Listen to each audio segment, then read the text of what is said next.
Hi hello ಸೇವೆ ಎಲ್ಲರೂ ಹೇಗಿದ್ದೀರಾ? ಹ್ಯಾಪಿ ವರಮಹಾಲಕ್ಷ್ಮಿ ವ್ರತ ಎಲ್ರಿಗೂ. ಸೊ ಹೌದು, ಯಾವುದೇ ಕಾರಣಕ್ಕೂ ವರಮಹಾಲಕ್ಷ್ಮಿ ಹಬ್ಬ ಅಂತ ಕರಿಬಾರ್ದು ಇದನ್ನು. ಸೊ ಹಬ್ಬ ಅಂತಂದು ಬರಲ್ಲ ಇದು. ಸೊ ವರಮಹಾಲಕ್ಷ್ಮಿ ವ್ರತ ಅನ್ನೋದು ಬರುತ್ತೆ, ಓಕೆನಾ? ಬಿಕಾಸ್ ಆಗಿನ ಕಾಲದಲ್ಲೆಲ್ಲ ನಡ್ಕೊಂಬಂದಿರೋ ರೀತಿನೇ ಆ ಥರ. ಸೊ ವರಮಹಾಲಕ್ಷ್ಮಿ ಹಬ್ಬ ಅಂತಂದು ಹೇಳ್ತೀವಿ, ಬಟ್ ಹಬ್ಬ ಅಲ್ಲ, ಅದು ಆ್ಯಕ್ಚುಲಿ ವರಮಹಾಲಕ್ಷ್ಮಿ ವ್ರತ, ಓಕೆನಾ? ಸೊ ಶ್ರಾವಣ ಮಾಸದ 2ನೇ ಶುಕ್ರವಾರ ಬರುವಂಥ ಪ್ರತಿ ವರ್ಷದಲ್ಲಿ ನಾವು ವರಮಹಾಲಕ್ಷ್ಮಿ ವ್ರತನ ಆಚರಿಸ್ತಾ ಇದ್ದೀವಿ. ಸೊ ಹೌದು, ಇದು ಒಂದು ಒಳ್ಳೆ ಉದ್ದೇಶಕ್ಕೋಸ್ಕರ ವ್ರತನ ಹೇಳಿದ್ದಾರೆ ಆ ದೇವಾನಿ ದೇವತೆಗಳು. ಈ ವ್ರತನ ಒಂದು ಒಳ್ಳೆ ಉದ್ದೇಶಕ್ಕೋಸ್ಕರ ಹೇಳ್ಕೊಟ್ಟಿದ್ದಾರೆ ನಮಗೆ. ಸೊ ಯಾರಿಗಾರು ತುಂಬ ತೊಂದರೆ ಇದೆ ಅಥವಾ ಯಾರು ತುಂಬ ಕಷ್ಟದಲ್ಲಿದ್ದೀವಿ, ಸೊ ನಮ್ಮ ಕಷ್ಟಕ್ಕೆ ಏನಾದರೂ ಒಂದು ಪರಿಹಾರ ಮಾಡಬೇಕು. ಬಟ್ ಆದರೆ ಇವಾಗ ಕೆಲವ್ರನ್ನೆಲ್ಲ ನೀವು ಶಾಸ್ತ್ರ ಕೇಳಿದಾಗ ಹೇಳ್ತಾರೆ, ಸೊ ದೊಡ್ಡ ದೊಡ್ಡ ಹೋಮ ಮಾಡಿಸಿ, ಸೊ ಅಲ್ಲಿಗೆ ಹೋಗಿ ಬನ್ನಿ, ಇಲ್ಲಿಗೆ ಹೋಗಿ ಬನ್ನಿ, ಆ ದೇವಸ್ಥಾನಕ್ಕೆ ಹೋಗಿ, ಈ ದೇವಸ್ಥಾನಕ್ಕೆ ಹೋಗಿ, ಸೊ ಅಷ್ಟೆಲ್ಲ ದೊಡ್ಡ ದೊಡ್ಡ ಹೋಮ ಮಾಡಿಸಿದ್ರೆ ಮಾತ್ರ ನಿಮ್ಮ ಕಷ್ಟ ಏನಿದೆ ಅದು ಪರಿಹಾರ ಆಗೋದು, ಹಾಗೆ ಹೀಗೆ ಅಂತ ಹೇಳ್ತಾರೆ. ಬಟ್ ಆ ಕಾರಣಕ್ಕೆ ಸೊ ಎಲ್ಲರ ಕೈಯಿಂದ ಅದನ್ನು ಮಾಡೋಕ್ಕಾಗಲ್ಲ ಅನ್ನೋ ದೃಷ್ಟಿಯಲ್ಲಿ ಸೊ ಆ ದೇವಾದಿ ದೇವತೆಗಳನ್ನೇ ಸೊ ವರಮಹಾಲಕ್ಷ್ಮಿ ವ್ರತ ಮಾಡಿದ್ರೆ ಸೊ ನಿಮ್ಮ ಕಷ್ಟ ಏನೇನಿದೆಯೋ ಅದೆಲ್ಲ ಪರಿಹಾರ ಮಾಡಿಕೊಡ್ತೀನಿ ಅಂತ ಅಂದ್ಬಿಟ್ಟು ಈ ಸರಳವಾದಂಥ ವರಮಹಾಲಕ್ಷ್ಮಿ ವ್ರತ ಏನಿದೆಯೋ ಅದನ್ನು ನಮಗೆ ತಿಳಿಸ್ಕೊಟ್ಟಿದ್ದಾರೆ ಸ್ನೇಹಿತರೆ. ಹೌದು, ಸೊ ಇದ್ರ ಬಗ್ಗೆ ಕೆಲವು ಡೀಟೇಲ್ಸ್ನ, ಈ ವರ್ಷದ ಕೆಲವು ಡೀಟೇಲ್ಸ್ನ ನಾನು ನಿಮ್ಮ ಜೊತೆ ಶೇರ್ ಮಾಡ್ತಾ ಇದ್ದೀನಿ. ಸೊ ಸುಮಾರು ಜನಕ್ಕೆ ಕನ್ಫ್ಯೂಷನ್ಸ್ ಇದೆ ಕೆಲವೊಂದು. ಸೊ 21ನೇ ತಾರೀಕು ಹಬ್ಬನ ಅಥವಾ 28ನೇ ತಾರೀಕು ಹಬ್ಬನ ಅಂತ ಅಂದ್ಬಿಟ್ಟು ಸ್ವಲ್ಪ ಜನಕ್ಕೆ ಕನ್ಫ್ಯೂಷನ್ಸ್ ಇದೆ. ಸೊ ಯಾವುದೇ ರೀತಿ ಕನ್ಫ್ಯೂಷನ್ಸ್ ಬೇಕಾಗಿರಲ್ಲ ನಿಮಗೆ. ಸೊ ಶ್ರಾವಣ ಮಾಸದ 2ನೇ ಶುಕ್ರವಾರ ಬಂದು ನಾವು ವರಮಹಾಲಕ್ಷ್ಮಿ ವ್ರತನ ಆಚರಿಸ್ತಾ ಇದ್ದೀವಿ. ಸೊ ಈ ವರ್ಷ 21ನೇ ತಾರೀಕು ನಮಗೆ ವರಮಹಾಲಕ್ಷ್ಮಿ ವ್ರತನ ಫಿಕ್ಸ್ ಮಾಡಿದ್ದಾರೆ. ಸೊ ಮುಹೂರ್ತದ ಪ್ರಕಾರ ನೋಡಿದ್ರೆ ಸೊ ನಿಮಗೆ ಮಾರ್ನಿಂಗ್ 4:15 5:15 ಒಳಗಡೆ ನೀವೇನಾದ್ರು ಈ ವರ್ಷದಲ್ಲಿ ಪೂಜೆ ಮಾಡಿದ್ರೆ ಸೊ ತುಂಬ ಚೆನ್ನಾಗಿರುತ್ತೆ ಅಂತ ಅಂದ್ಬಿಟ್ಟು ಸೊ ಜ್ಯೋತಿಷ್ಯದಲ್ಲಿ ಪಂಚಾಂಗದಲ್ಲಿ ಮೂಡ್ ಬಂದಿದೆ. ಸೊ ಹಾಗಾಗಿ ಸೊ ನಾನು ಇನ್ನೊಂದು ಹೇಳಬೇಕು ನಿಮಗೆ, ಸೊ ದಯವಿಟ್ಟು ಯಾವುದೇ ಕಾರಣಕ್ಕೂ ಸೊ ಒಬ್ರನ್ನ ನೋಡಿ ಸೊ ಅವ್ರಿಗಿಂತ ನಾನು ಚೆನ್ನಾಗಿ ಮಾಡಬೇಕು, ಸೊ ಅವ್ರಿಗಿಂತ ನಾನು ಇನ್ನೂ ಗ್ರ್ಯಾಂಡ್ ಆಗಿರಬೇಕು ಅನ್ನೋ ಕಾರಣಕ್ಕೆ ದಯವಿಟ್ಟು ಯಾರೂ ಈ ವ್ರತನ ಮಾಡೋಕ್ಕೆ ಹೋಗಬೇಡಿ. ಸೊ ನೀವು ಎಷ್ಟು ಸರಳವಾಗಿ ಮಾಡ್ತೀರೋ ಸೊ ಎಷ್ಟು ನಿಮ್ಮ ಕೈಲಿ ಎಷ್ಟು ಸಾಧ್ಯನೋ ಅಷ್ಟು ನೀವು ಮಾಡಿ. ಸೊ ಒಬ್ರಿಗೆ ತೋರಿಕೆಗೋಸ್ಕರ ದಯವಿಟ್ಟು ಯಾವುದೇ ಕಾರಣಕ್ಕೂ ಈ ವ್ರತನ ಮಾಡಬೇಡಿ ಸ್ನೇಹಿತರೆ. ನಿಜವಾಗ್ಲೂ ಚೆನ್ನಾಗಿರಲ್ಲ, ಅದು ಒಳ್ಳೇದಾಗಲ್ಲ. ಆ್ಯಕ್ಚುಲಿ ನಾನು ಅದನ್ನು ಹೇಳಬಾರ್ದು, ಬಟ್ ಆದರೂ ಹೇಳ್ತಾ ಇದ್ದೀನಿ. ಸೊ ಖಂಡಿತವಾಗ್ಲೂ ಒಳ್ಳೇದಾಗಲ್ಲ. ಸೊ ಹಾಗಾಗಿ ನಿಮ್ಮ ಶಕ್ತಿ ಅನುಕೂಲಕ್ಕೆ ಸೊ ನಿಮಗೆ ಇಲ್ಲಿ ನನಗೆ ಸೀರೆ ಎಲ್ಲ ತರೋಕ್ಕಾಗಲ್ಲ, ಜಸ್ಟ್ ಒಂದು ಕಳಸ ಇಡ್ತೀನಿ, ಸೊ ಬರೀ ತೆಂಗಿನಕಾಯಿ ಇಟ್ಟು ಪೂಜೆ ಮಾಡ್ತೀನಿ ಅಂತ ಹೋಗಿದ್ರೆ ಅದೂ ಓಕೆನೇ. ಇಲ್ಲ ನನ್ನ ಕೈಲಿ ಇನ್ನೂ ಸ್ವಲ್ಪ ಚೆನ್ನಾಗಿದೆ, ಇನ್ನೂ ನಾನು ಅನುಕೂಲವಾಗಿದ್ದೀನಿ, ಸೊ ಇನ್ನೂ ಸ್ವಲ್ಪ ಮುಖವಾಡ ಹಾಕ್ತೀನಿ ಅಂತಂದರೆ ಅದು ಕೂಡ ಓಕೆನೇ. ಇಲ್ಲ ನಾನು ಇನ್ನೂ ಎಕ್ಸ್ಟ್ರಾ ಸೀರೆ ಉಡಿಸ್ತೀನಿ ಅಂತಂದರೆ ಅದು ಕೂಡ ನಿಮ್ಮ ಅನುಕೂಲಕ್ಕೆ ತಕ್ಕಂತೆ ನೀವು ಮಾಡ್ಕೊಳ್ಳಿ, ಓಕೆನಾ? ಸೊ ನಿಮಗೆ ಅನುಕೂಲ ತಕ್ಕಂತೆ ಸೊ ನಿಮಗೆ ಮನಸ್ತೃಪ್ತಿಯಾಗಿ ಏನು ಮಾಡಬೇಕು ಅನಿಸುತ್ತೋ ಅದನ್ನು ಮಾತ್ರ ನೀವು ಮಾಡಿ. ತೋರಿಕೆಗೋಸ್ಕರ ಮತ್ತು ಯಾವುದೇ ಕಾರಣಕ್ಕೂ ವರಮಹಾಲಕ್ಷ್ಮಿ ವ್ರತನ ಆಚರಿಸೋಕ್ಕೆ ಹೋಗಬೇಡಿ, ಓಕೆನಾ? ಸೊ ಇದನ್ನು ಮಾತ್ರ ನಾನು ಮೇನಾಗಿ ಹೇಳ್ತಾ ಇದ್ದೀನಿ. ಸೊ ಮೇನ್ ಫಸ್ಟ್ ಪಾಯಿಂಟ್ ಇದೇನೆ ನಿಮಗೆ. ಸೊ ಯಾವುದೇ ಕಾರಣಕ್ಕೂ ಬೇರೆಯವ್ರನ್ನ ಮೆಚ್ಚಿಸೋಕ್ಕೋಸ್ಕರ ವರಮಹಾಲಕ್ಷ್ಮಿ ವ್ರತನ ಮಾಡೋಕ್ಕೆ ಹೋಗಬೇಡಿ. ಸೊ ನಿಮ್ಮ ಕೈಲಿ ಎಷ್ಟು ಸಾಧ್ಯನೋ ನಿಮ್ಮ ಮನಸ್ಸು ತೃಪ್ತಿಯಾಗಿ ಸೊ ಎಷ್ಟು ಸಾಧ್ಯನೋ ಅಷ್ಟನ್ನು ಮಾತ್ರ ಮಾಡ್ಕೊಳ್ಳಿ. ಸೊ ಆ್ಯಂಡ್ ಟೈಮಿಂಗ್ಸ್ ಬಂದು ನಿಮಗೆ ಮಾರ್ನಿಂಗ್ 4:30 ಸೊ 5:45 ಒಳಗಡೆ ಪೂಜೆ ಮಾಡಿದ್ರೆ ಸೊ ಇದು ಆ್ಯಕ್ಚುಲಿ ಈ ಮುಹೂರ್ತ 21ನೇ ತಾರೀಕು ತುಂಬ ಚೆನ್ನಾಗಿದೆ ಅಂತ ಅಂದ್ಬಿಟ್ಟು ಶಾಸ್ತ್ರದಲ್ಲಿ ಹೇಳಿದ್ದಾರೆ. ಸೊ ಬೆಳಗ್ಗೆ 4:15 5:15 ಒಳಗಡೆ ಪೂಜೆ ಮಾಡಬೇಕಂತೆ, ನೆನ್ಪಿಟ್ಕೊಳ್ಳಿ. ನೀವು 5:40ಕ್ಕೆ ಪೂಜೆ ಮಾಡಿದ್ರು ಕೂಡ ಒಳ್ಳೆಯದು ಅಂತಂದು ಹೇಳ್ತಾ ಇದ್ದಾರೆ. ಬಟ್ ಇದು ಎಷ್ಟು ಮಟ್ಟಿಗೆ ಸಕ್ಸಸ್ ಆಗುತ್ತೆ ಅನ್ನೋದು ಗೊತ್ತಿಲ್ಲ ನನಗೆ. ಬಿಕಾಸ್ ನಾವು ಕೆಲವೊಂದು ಸತಿ ಸೀರೆ ಉಡ್ಸೋದು ಲೇಟ್ ಆಗಿರುತ್ತೆ, ಕಳಸ ಕೂಡ್ಸೋದು ಲೇಟ್ ಆಗಿರುತ್ತೆ.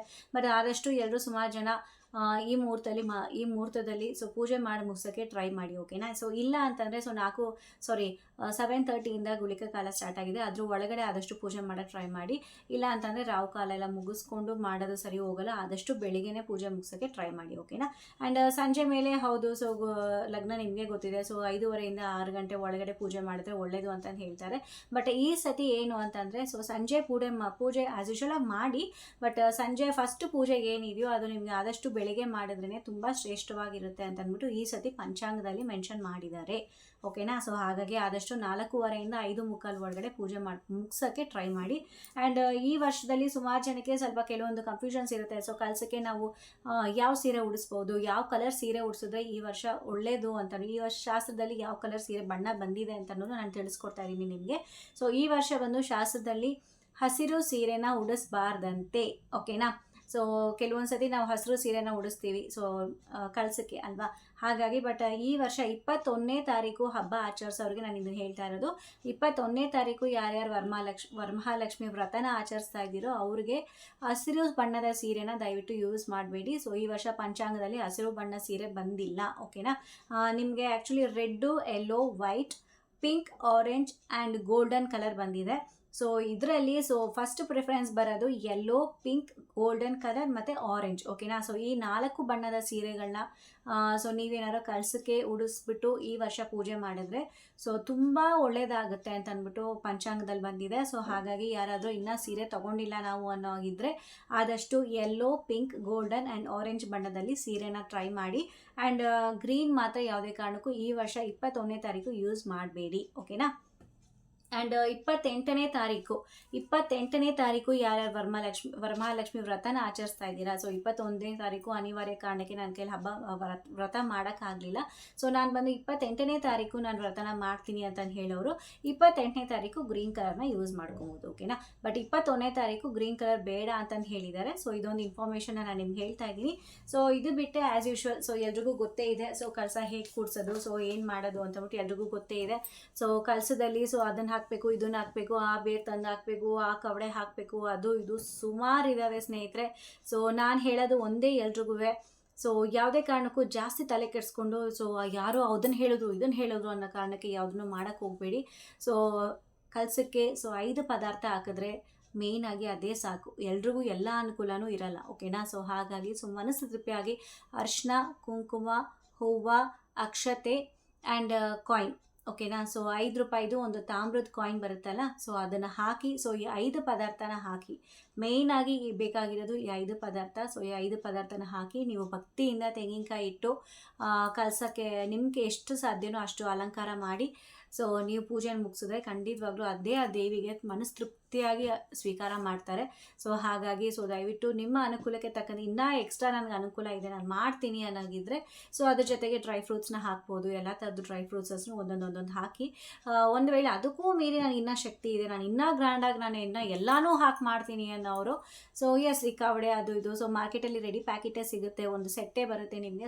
ಅಷ್ಟನ್ನು ತೊಗೊಂಬಂದು ಹಾಕಿ ನೀವು ಪೂಜೆನ ಮುಗಿಸ್ಕೊಬೋದು. ನಾನು ಹೇಳೋದು ಒಂದೇ, ತೀರಾ ಹಾಕಿದ್ರು ಅಷ್ಟೇ, ಕಮ್ಮಿ ಹಾಕಿದ್ರು ಅಷ್ಟೇ. ಶಾಸ್ತ್ರದ ಪ್ರಕಾರ 5 ಪದಾರ್ಥಗಳನ್ನ ಹಾಕಬೇಕು. ಅರಿಶಿನ, ಕುಂಕುಮ, ಹೂವು ಆ್ಯಂಡ್ ಬಿಳಿ ಹೂವನ್ನ ಹಾಕಕ್ಕೆ ಹೋಗ್ಬೇಡಿ. ಓಕೆನಾ. ಬಿಳಿ ಹೂವು ಹಾಕಬೇಡಿ. ಕೆಂಪು ಹೂವನ್ನ ಹಾಕಿ ಅರಿಶಿನ, ಕುಂಕುಮ, ಹೂವು, ಅಕ್ಷತೆ ಆ್ಯಂಡ್ 5 ರೂಪಾಯಿದೊಂದು ತಾಮ್ರದ ಕಾಯಿನ್ ಇದಿಷ್ಟು ಹಾಕಿ ನೀವು ಕಲಸನ ಡೆಕೋರೇಟ್ ಮಾಡಿಬಿಟ್ಟು ನೀವು ಭಕ್ತಿಯಿಂದ ಪೂಜೆ ಮಾಡಿದ್ರೆ ಅದೇ ಸಾಕು. ಖಂಡಿತವಾಗ್ಲೂ ನಿಮಗೆ ಒಳ್ಳೆಯದಾಗುತ್ತೆ. ಆದಷ್ಟು ಅದನ್ನು